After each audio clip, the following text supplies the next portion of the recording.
দেখো গাইস, সকাল সকাল বসেছি বেল ফাটিতে। এই যে বেলটা আজকে এক সপ্তাহ এসে ঘরে আছে, এই ঘরে রয়তো সেই ঘরে রয়নি, সেই ঘরে রয়তো সেই ঘরে রয়। তো এটা হচ্ছে প্রথম, মানে এবছরের প্রথম বেলের শরবত হবে আর কি। তো যদিও বেলের শরবতটা দুপুরবেলা একটু রোদের সময় খাইতে ভালো লাগে, তো কী করবো, দাদাভাই ঘরের জন্য সকাল সকাল বেলের শরবত করতে বসেছি। বেলটা ফাটাই।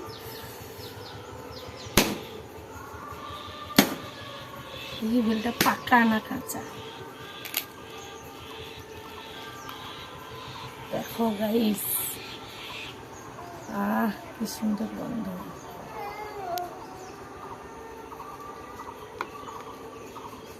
বেলটা সেই আছে। তো বেলের খোলা কানে কানে খাইতে ভালোবাসে, একটু কমেন্টে জানবে, বুঝছো? এই খোলা এরকম করে জানে, এরকম করে খায়, হেভি লাগে কিন্তু। যাই হোক, এবারে বেলের শরবতটা হবে। জল ঢেলে জলে চটকি চটকি বাতাসা দেওয়া হবে।